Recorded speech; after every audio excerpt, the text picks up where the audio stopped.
if you bring people into your country who want to kill you, then you basically gift them the opportunity to come in, do that, and destroy your entire livelihood. And it's what we're doing. So it's about bringing people in. Yes, we need to do it still, but so much less. Hundreds of thousands we're bringing in. We don't have the infrastructure. Even if you take culture aside and you take the kind of impact that it's having there completely out of it, and you look at just from a logistical infrastructure, point of view, we are crippled. We are crumbling under it. But governments are lazy and they don't care. They just want to get in. They want as much tax as they can possibly get. And that's essentially it.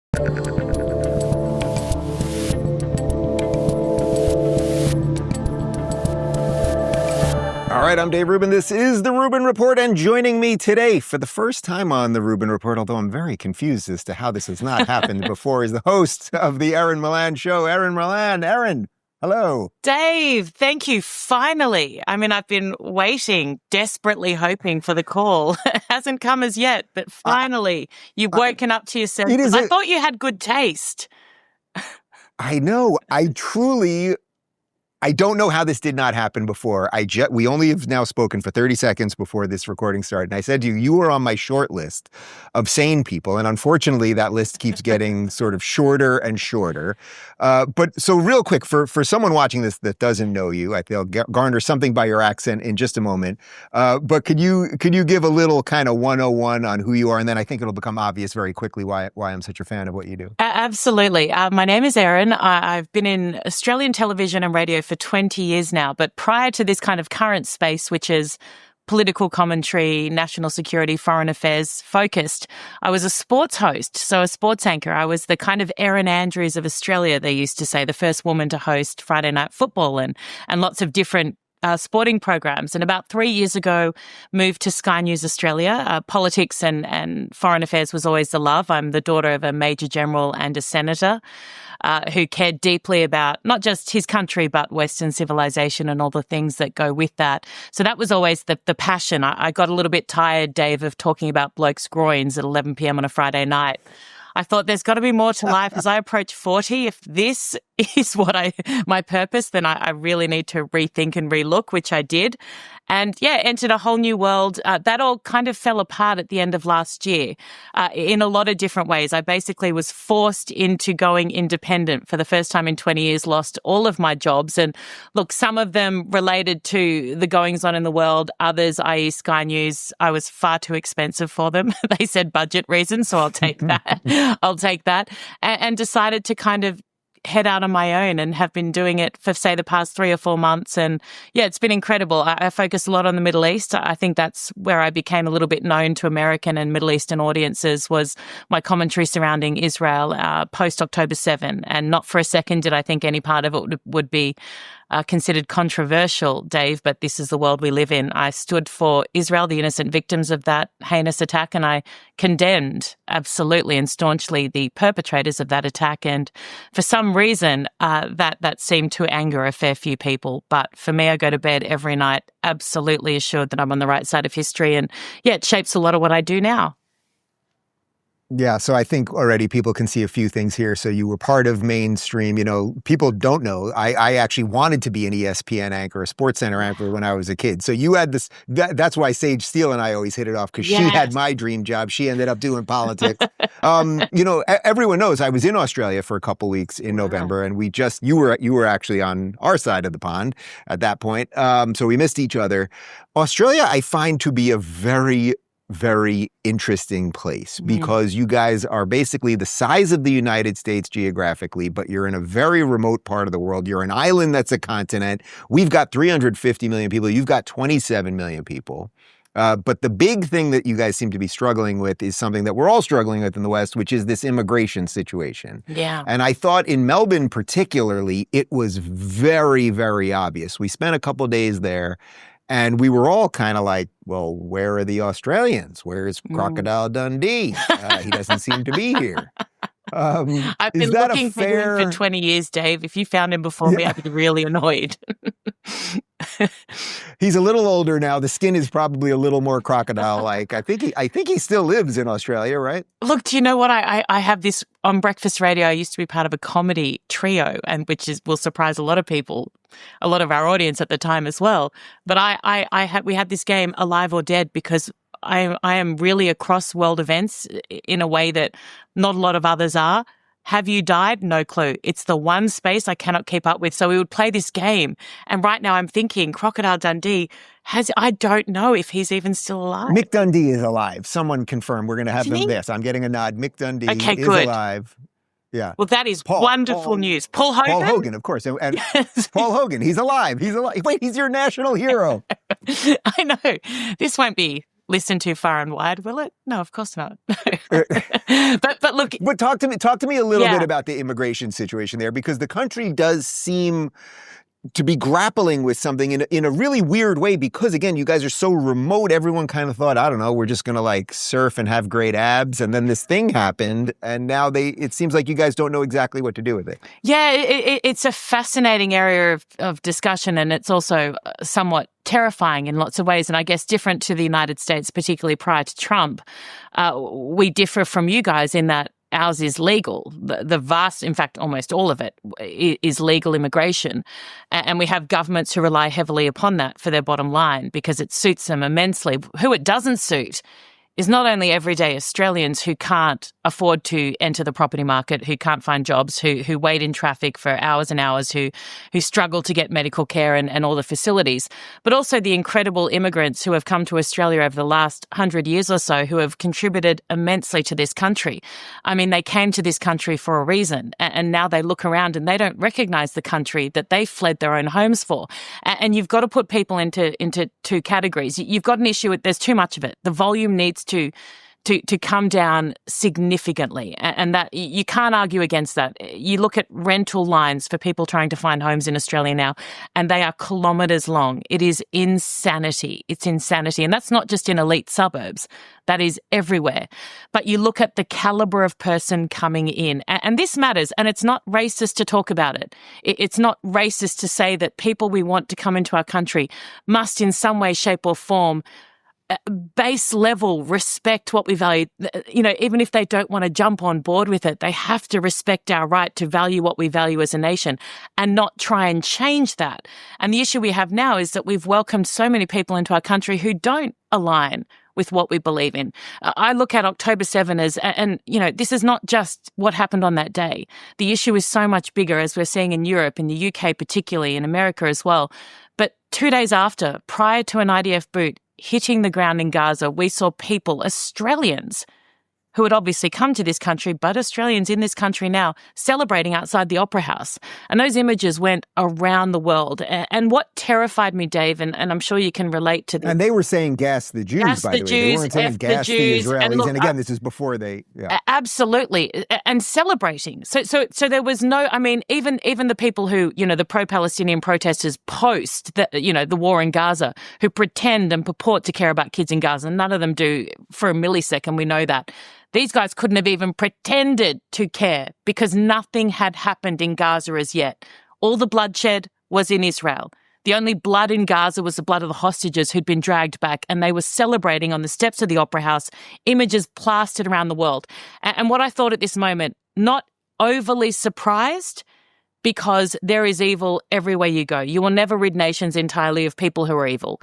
What terrified me was the silence of my fellow Australians in the face of this. And I thought this is a moment for our country to come together, and I'll link this back into immigration, to come together and our leader in particular, and say this is not who we are. This is not what we stand for, not on my watch.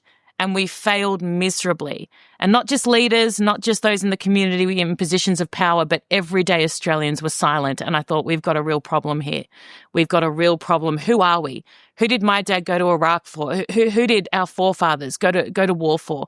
What did they go to war to protect? And my dad used to always talk about this when I was younger, and he was in Iraq and ran the war for a year for the US forces. He's the first Australian general to ever do so, chief of operations. Wow. And we would talk to him when he came home. He would talk about Al-Qaeda, about the Taliban, about the kind of evil that he faced, and he would talk about what they would do. We obviously had really lively discussions around the dinner table. We didn't have friends over often, clearly. But when he would tell us these stories of how terrorists would attack them and the kind of methods that they would use, and we would say as teenagers, but why do you have to follow the rules when they don't? And he'd say, well, if we don't, then what are we fighting to protect? What are the values of this country? There's no point us fighting to protect our country if we're not upholding the values of it, even against an enemy who doesn't. And I think about that so often. And I look at a country now where a lot of people here actually don't hold the values that people prior to us have died for. And I look at the kind of country that exists now and what will continue to exist if we continue along this trajectory. I've got a 7-year-old. I'm terrified about it. And I see the same thing in the UK to an even greater extent. And you see it all over. And again, I make the point that we've had, Italian immigrants coming to Australia, so many different incredible Chinese, Indian, who have all come in and for the most part embraced our way of life and contributed immensely to our nation. You mentioned our populations. We need people coming in. And it's a wonderful thing if you come in and you say, hey, I'm going to keep parts of my own culture that's really special to me and we're going to do great things and we're going to share it with you. That's wonderful. But don't try and destroy the elements of our culture and our country that make us who we are and attracted you to us in the first place. And the people who are angriest about this are people who have come to this country who are second-generation Australians, because they say, my parents literally gave up everything to give us a better life, to bring us here, and now look at this shit show. So how do you deal with that? That seems to me to be the big issue. And when I bring on people from the UK or from other countries, mostly Western Europe, I can never get a straight answer from anyone on what you would really do, right? Everyone's like, well, we have to control the border more. We have to do more on immigration, blah, blah, blah, blah, blah. You guys, at least, as you pointed out, your version of immigration there is no, in essence, illegal immigration. It's that each successive government decides how many people to come in, but there just is a problem. But now you're referencing the homegrown thing, the second generation thing. When we were in Melbourne, I thought people were joking. They're like, don't get stabbed by a machete. No. And then it turned out that basically on every other street corner, there were boxes for people to put their machete in case you were thinking about stabbing somebody and you decided not to. They had machete boxes. Literally. I mean, it's, what a caring, considerate person to renege on that plan.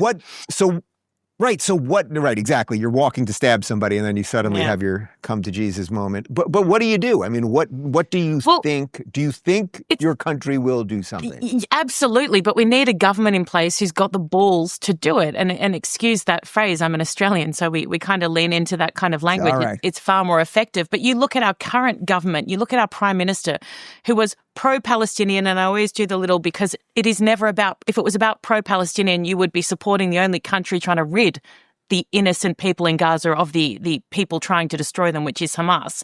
So they're not pro-Palestinian, but our Prime Minister was there as a uni student, 18 years old, marching with them. So and the left-leaning suicidal empathy that Dr. Gard Saad refers to so often is rife amongst Labor ranks. And unfortunately, the Conservative Party completely capitulated at the last election.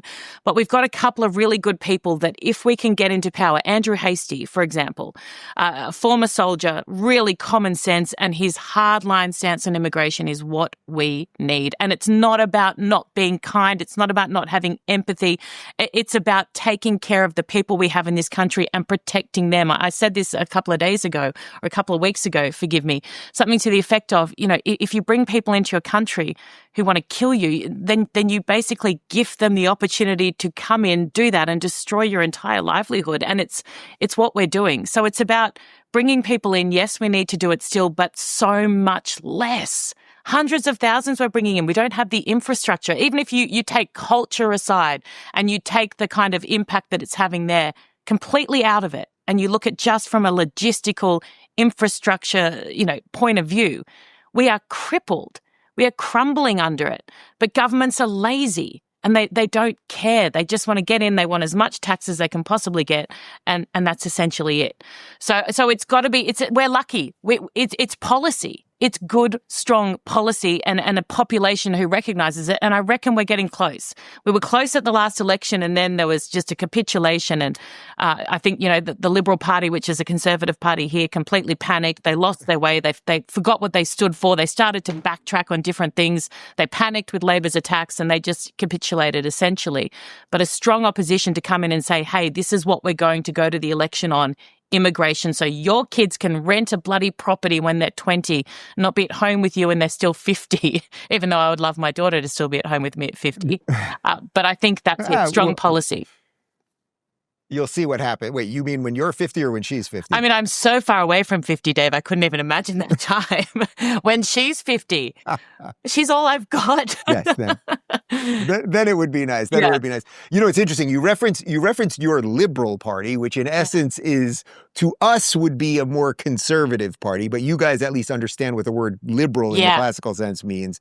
But I think people then get confused. So if your Liberal Party is quote unquote conservative, then the people that are conservative, what would they be considered from an American? They're like more nativist, right? Like, is that fair to say? How would you describe, or what was it? Do they call it the Australia First Party? So they're essentially the Liberal Party, the coalition. So they actually have a coalition with the National Party. So the National Party of Australia. So they're all kind of on this side. And look, we've had, John Howard led that party, who was without doubt our greatest prime minister, an incredible leader. But there's just no backbone. Like, where's the backbone? You look at Milei in Argentina, and he said, and it's a translation, so if it's not entirely accurate, forgive me, but something to the effect of, at the end of politics, most people will not like you. So you might as well do what is right. It doesn't matter what you do in power. Most people will have a reason to not like you. So do what you believe in and do what is right. And we're seeing just over and over politicians with no backbone who are unwilling to do what might be short-term hard for the long-term good of their people. And this is why we put them in these positions, to do exactly that. One thing that I thought was particularly interesting while I was there was that most people, and I get that only, a certain type of person is coming to a Dave Rubin show or saying hi to me on the street. So I understand that it's a self-selected group. But one of the things that I really thought was interesting were there were so many people that were even coming to my shows who are hugely pro-America, pro-freedom, obviously pro-Australia, all those things. But the Australian affect, in some sense, still seems to have a version of Trump derangement syndrome that I think most of America has gotten over. I'm not talking about the crazy progressives here, and I'm not talking about the ladies of The View. But there was, as Gad, you mentioned Gad before, he always calls it an aesthetic injury. Yeah. And it seemed to me that the Australians had the aesthetic injury issue with Trump, where they were like, yeah, I agree with this, that, the other thing, blah, blah, blah, blah, blah. But, I don't like the way he talks. And we're just kind of over that here. Dave Rubin, you are brilliant, because you've absolutely nailed it. And one of the ways, and I can almost pinpoint the moment with Peter Dutton, who is a very close friend of mine, who I am such a big fan of, who was a leader of the Liberal Party heading into the last election. He was a defence minister, Homeland Security, our version of it. A phenomenal former police officer, a really, really decent, hardworking, super smart guy. And the second that the Labor Party started to launch these kind of Trump attacks, and they, refer to it as attacks on him, they started to suddenly, tie themselves in absolute knots, trying to distance and and my whole thing was lean in. But that also may not have been the best advice, and they didn't follow it regardless, because you're right, there still exists this element. And even in people who, yes, they'll say, oh no, absolutely, like stop illegal immigration, stop the drugs coming in, cut down on crime, absolutely, DEI, sod that, we don't like DEI, but Donald Trump, oh no, remember that, like, you're so right. And I hadn't quite put it in my head in that way, but it still exists to a significant degree in the types of people that have moved beyond it in your country. And obviously they have more exposure to him there, and maybe the parts that our Australians are exposed to. And you look at mainstream media, and that's a whole other conversation. Right. But the vast majority of it, apart from, say, your Australian, your Sky News Australia, a couple of conservative radio stations, the vast majority, your 6 p.m. news, Channel 7, Channel 9, your two highest rating newses in the country that the vast majority of the population will watch. And when I say vast majority of the population, I'm talking about mums and dads, people who are not then going to go and Google the conflict in the Middle East and fact check what's been told to them. Just everyday Australians who have a million pressures on and get their 1 hour of news. What they see are elements that only back up their Trump derangement syndrome. Imagine if all you watched on your free-to-air networks was CNN, and then you had to make an assessment on a leader in another country, and that assessment is what they're making essentially on Donald Trump. So you're absolutely right. Unless you watch, say, Fox News or you get your media from elsewhere, if you're an everyday Australian whose cost of living crisis, you're working multiple jobs, your husband's an asshole, your kids are driving you spare, it's not that you're not smart or engaged, you just don't have the capacity to then go and look elsewhere. You get what you're given, you trust your news source, and you go, oh yeah, he's a bit of a dick, isn't he? rather than actually looking at a whole picture, looking at a grab where he says something to a reporter. And even I was like, that's not really, I'm not a huge fan of that kind of rhetoric. But overall, he's doing a superb job in the ways that actually matter. But I feel like Australians aren't getting that. So it's a key point you've just nailed. Yeah, well, I brought it up with many people. I would say that sort of thing. And to me, the line that I always use on this, maybe you can use it if you want, is basically, I don't think you can tell the guy who did the thing that everyone said couldn't be done how to behave. Yeah. Right? Like, he did the thing. Yeah. Everyone said it can't be done. He did it multiple times. Yeah. So it's like it doesn't mean you love all of it, but you just have to kind of grant it. The way I've always said it, Dave, and ever since, and Lara Trump's a very good friend of mine, I've said it to her as well. Would I want him to marry my daughter? No. Do I think he is the leader for our time? Absolutely. Mind you, I could grow. He's growing on me. But yeah, he's doing a phenomenal job in the ways that actually matter. And we as a country who is reliant upon America for our security, unfortunately, we're not self-reliant. There is no one I'd rather in that position than Donald Trump. So the other thing that I thought was interesting about the country that I didn't fully realize is how you guys still seem to be stuck on international climate arrangements and things related to energy. It came up over and over and over again in the Q&As and the conferences I spoke at. Energy, which is obviously important, and you guys are very energy rich, although it sounds like a lot of that energy doesn't go to you. We sell a lot of it, and then we buy it back at twice the price. It's insanity.